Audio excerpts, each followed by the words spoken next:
What's going on? It's the Polygon Don and we're starting a new series here today. Anyone familiar with the channel will know that I usually like to showcase the underrated games and hidden gems of a particular console, but with this series I want to highlight the big hitters. Blockbuster budget AAA bangers that I feel need to be played by all if you happen to be new to collecting for the PlayStation 3. So with the intro out the way, let's get into it.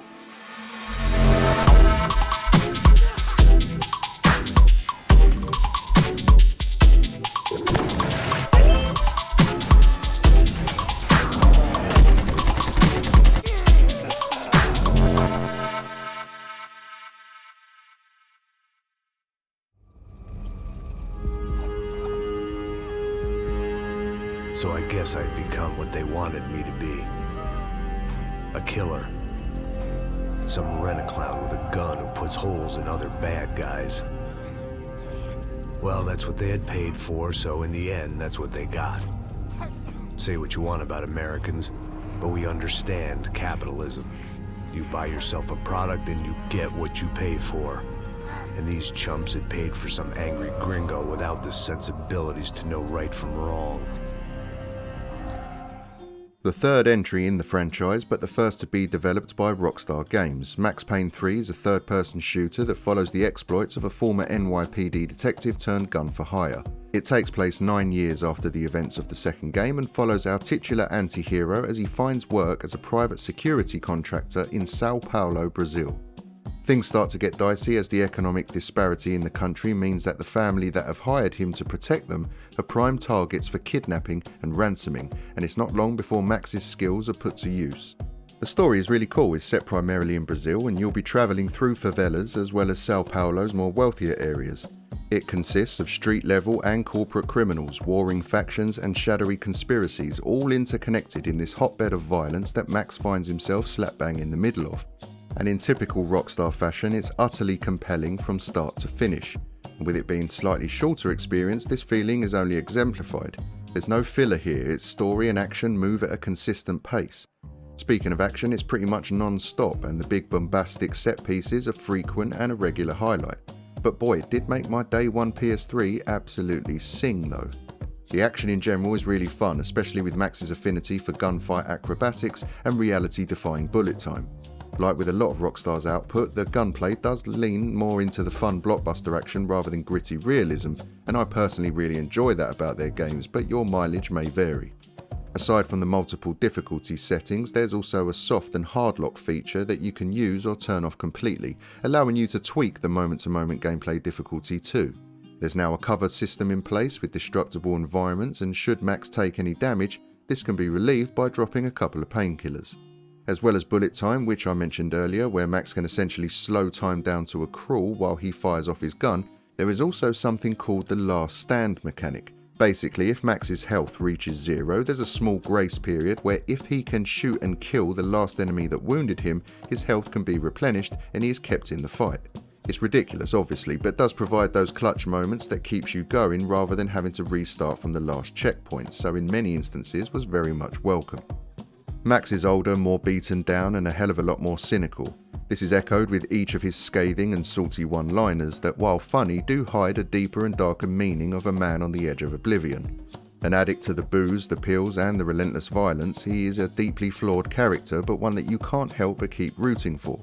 The writing overall is brilliant, as is the VO performances of the main cast. Both are, as you might expect, top tier.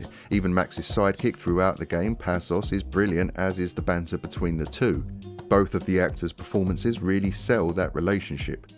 So even if you haven't played the first 2 games in the series, don't let that stop you from diving into this. A hugely enjoyable big AAA blockbuster that never misses the mark. It was a genuine joy to play throughout its roughly 12-hour campaign that still holds up incredibly well over 10 years after its initial release. A must-play for sure.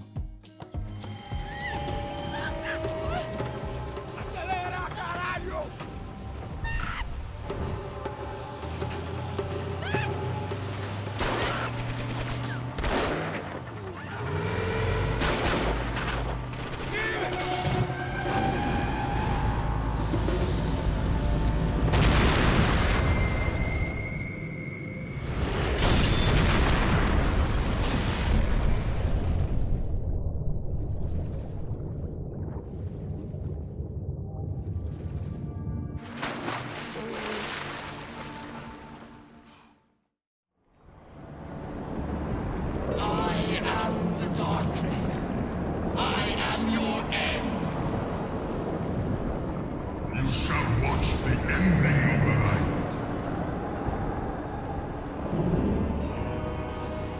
Any more of your relatives gonna try and kill us? Or is it just your father who wants to end the world? Do you think I wanted any of this? Simply titled Prince of Persia, this 2008 reboot of video game royalty follows our unnamed protagonist through his travels in an undefined ancient Persian city.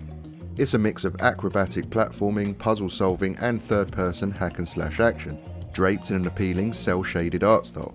After a sandstorm diverts him off course, our protag finds himself in a mysterious land looking for his donkey that was loaded with recently looted gold. Instead, he finds a princess on the run named Elika and decides to aid her in her battle to re-imprison the evil entity named Ahriman, who has been released from his shackles by Elika's father. With Ahriman freed, the lands are now corrupted and only Elika can reverse the process. This is basically the main plot of the game. As Elika becomes your new AI companion, you need to traverse to multiple regions, healing the so-called fertile grounds of corruption, one place at a time. Elika not only uses her powers to cleanse the land, she can also aid you in battle encounters and, more crucially, acts as your personal guardian angel, saving you from certain death due to a mistimed jump or when stepping into the black goo of corruption.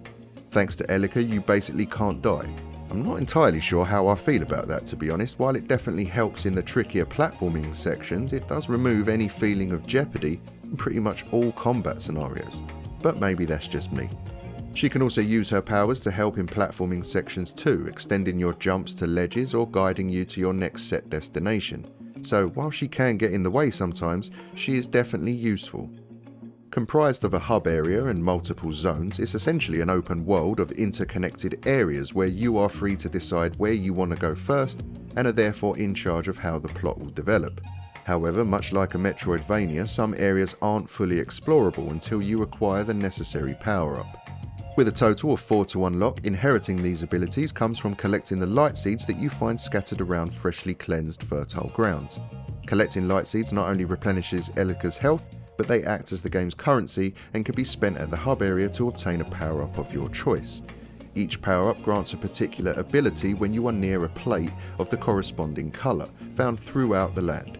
The red one, for example, will allow you to bounce off and practically fly across vast distances, while the green one will grant you Spider-Man-like gravity defiance and lets you run vertically up walls. And this is alongside the base abilities our protag has of horizontal wall running, gymnastic beam swinging and vine climbing. Our unnamed hero is basically a parkour god, and when the camera is behaving itself and Elika isn't getting in the bloody way, it's incredibly good fun to control. If I had one issue with the game, aside from occasionally wrestling with the camera, it's that there really isn't all that much in terms of enemy variety. You'll fight the same enemies over and over again, sometimes with variations to their attack patterns or maybe a few more phases to the fight, but they're still the same enemy, which was a little disappointing. But even with some recycled enemy designs, this was still an absolute blast to play through, thanks in large part to its brilliant platforming and gorgeous cel-shaded graphics.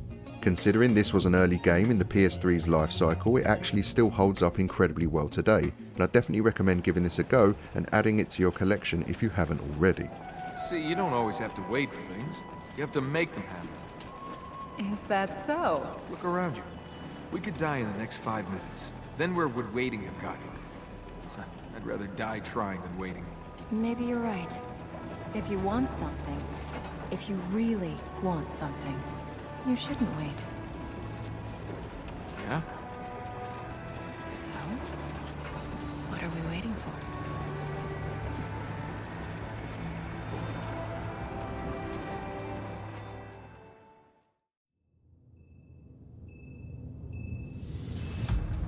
Bravo team, report. Bravo's go. Move in.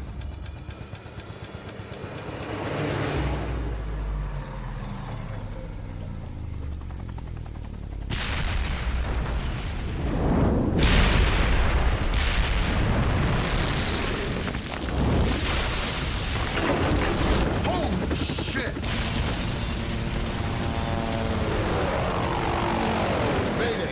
Mayday! Paladin 02, we're going down. Hang on!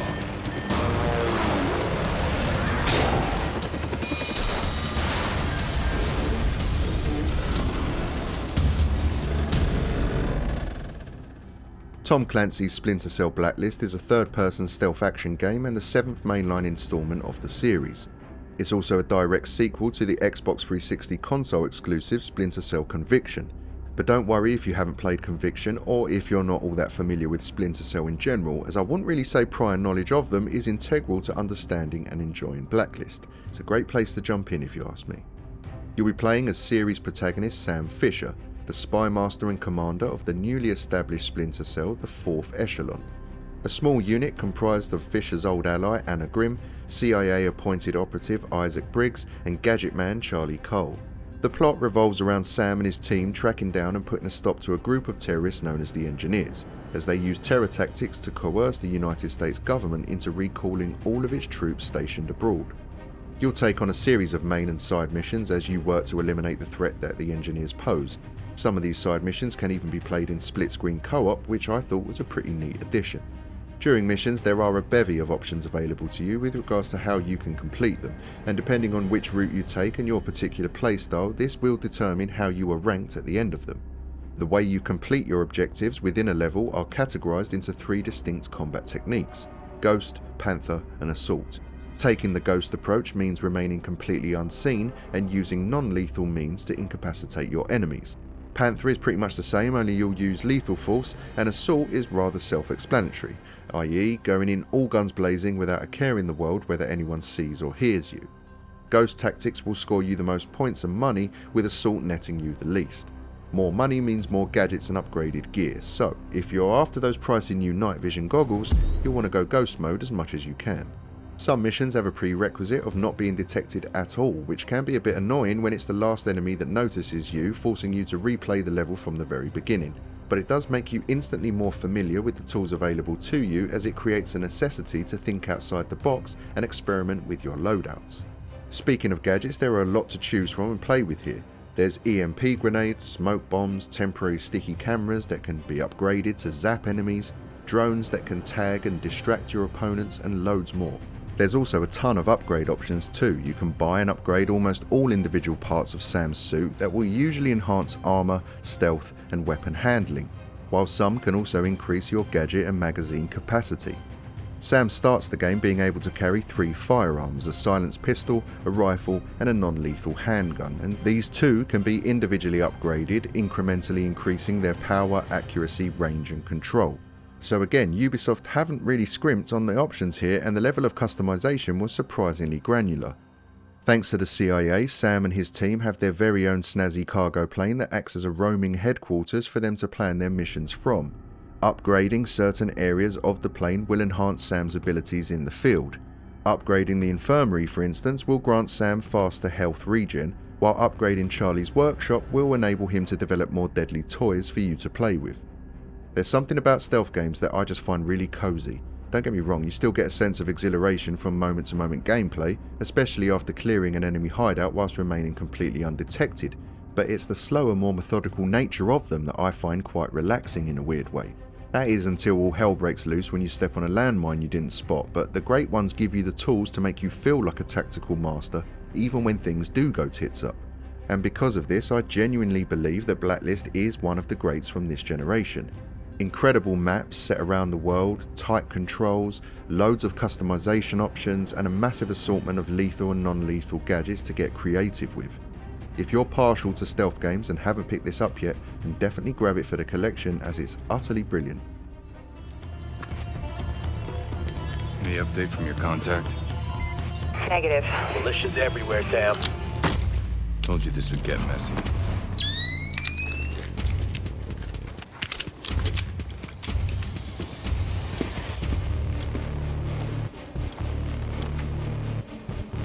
Briggs, status.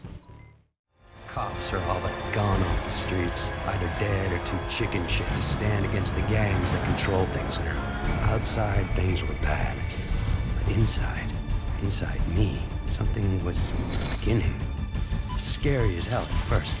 You gotta understand, there was no one to talk to, no experts to consult. But with time, I'm learning to control it, master it. Just hope it's not too late. Infamous is a third-person action game set in an open world where you'll be playing as Cole McGrath, an unsuspecting bike messenger unwittingly caught up in an explosion that devastates several blocks of his city but imbues him with electricity-based superpowers. If the explosion wasn't bad enough, there is also a viral epidemic to contend with, and it isn't long before society collapses completely and it's all too much for law enforcement to handle, forcing them to seal and effectively quarantine the entire area. Doesn't take long for gangs known as Reapers to take control, and this is pretty much where the game begins. As a newly electrified Cole, you'll be putting those abilities to either good or bad use as you try to restore the city back to its former glory. This is charted within the game via the whole good and bad karma mechanic, which alongside the electrical superpowers is what the series is best known for. At key moments in the story, you'll be presented with a decision to make, and there are only ever two options to choose from, with one being deemed good and the other bad. Your choices move a meter represented by the blue and red karma wheel located in the top left of the screen. Always choosing the good option will mean that the people in the world will generally treat you better and open its own skill progression path. Choosing the bad option will result in people fearing you as well as changing your overall appearance. But this route also opens up its own skill path that usually results in more destruction and mayhem. And this type of decision making isn't restricted to the big story beats either, as you are constantly given opportunities in the world to impact your karma one way or another. When you come across incapacitated enemies, for example, you can either restrain or drain them, with draining their life obviously being the bad route here, while downed civilians can be healed to increase your good karma. Granted, it's not the best looking game on this list, and the character animations, especially with some NPCs, are awkwardly stiff. You can tell this is an early PS3 title the moment you launch it, and it's not long until you come across some unintentional jank too.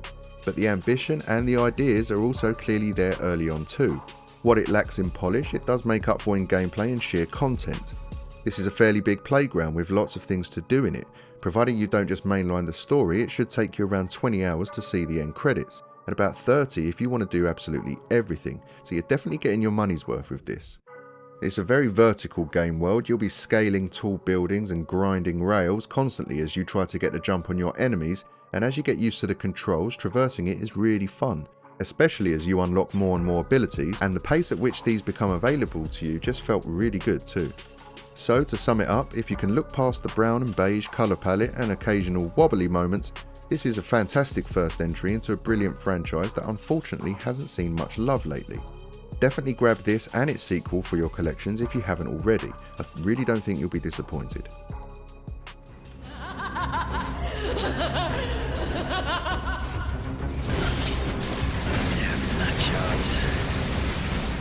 They're expecting us at 7. Of course, it's formal wear. I laid out a tuxedo, and I made a suit from the native clothes. You want a taste? Damn it.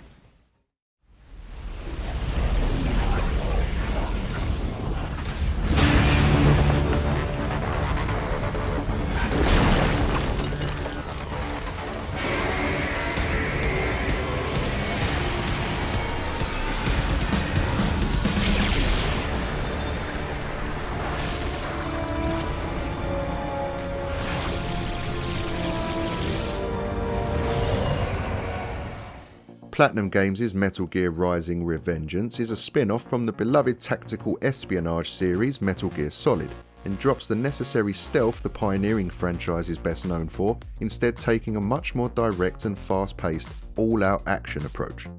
Doesn't ditch the stealth mechanics entirely, but they definitely take a back seat here. The game is set 4 years after the events of Metal Gear Solid 4 Guns of the Patriots, where you'll play as Raiden as he confronts a private military organisation that destabilises peaceful nations for profit. With the use of advanced cyborg technology, private military companies across the world are now creating durable superhuman soldiers that can outperform and outgun the regular Joes that aren't cybernetically enhanced. After a brutal first encounter with the game's main set of antagonists, Raiden is severely injured and maimed, but with the help of his team of Mavericks is patched up and upgraded with a more capable cyborg body, and this is where things get really fun. Raiden's high-frequency blade and enhanced katana, combined with his newfound cyborg strength, can literally carve anything up, and the mechanics developed to let you slice and dice your way through this game are incredibly well implemented. Honestly, the amount of stuff you can actually slice through is really impressive, even by today's standards. You can attack enemies or unsuspecting couches with combos of horizontal and vertical strikes from your katana. Whittle your enemy's health down low enough and you can then press L1 to enter blade mode, where your enemy is pretty much frozen in time, allowing you to wail on them with your bladed weapon uninterrupted. Moving your body slightly as you do so, you can target specific areas as you again alternate between horizontal and vertical slashes, making it almost feel like you're playing a Fruit Ninja minigame. The results are gloriously destructive, as even an attack helicopter is no match for our protagonist in this state, and watching a chopper be reduced to nothing more than molten chunks of geometric shapes was always satisfying. It's also through the use of blade mode that Raiden can dismember enemies in slow motion and steal health items from their bodies.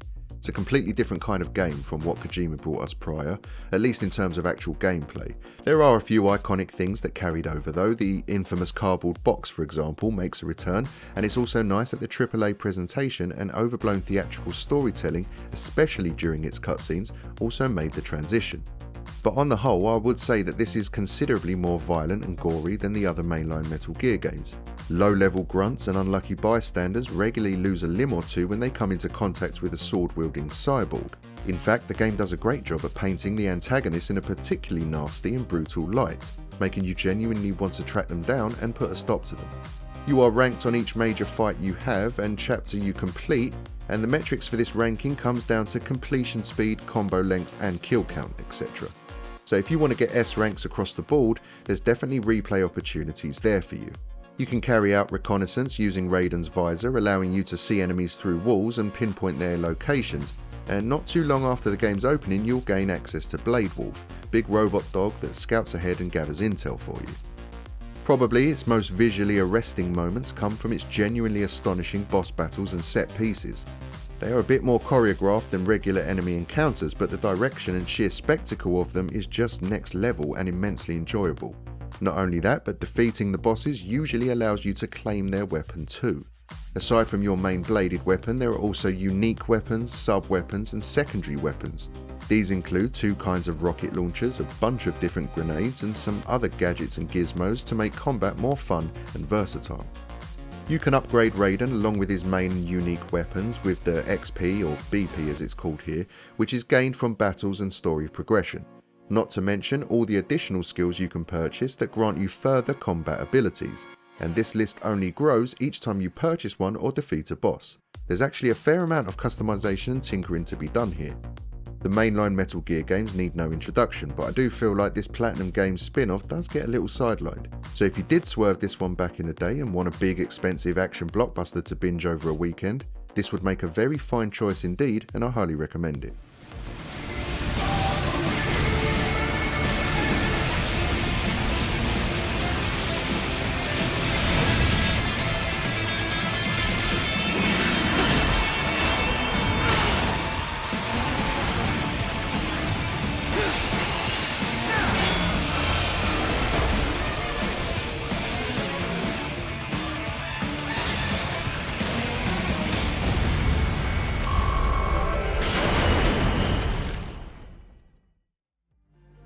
And there you have it guys, 5 AAA titles that I feel should be in all PS3 game libraries, so whether you're new to collecting for the console or maybe missed these for whatever reason, hopefully you found some food for thought with today's video. If you enjoyed it, have a think about hitting the like button and subscribe if you want to keep updated on all future uploads. There's plenty more content on the channel regarding the PS3, PS4 and PS5, so do check those out if that's something that interests you. That's going to do it for today though gang, so until next time, take care, be good and game on.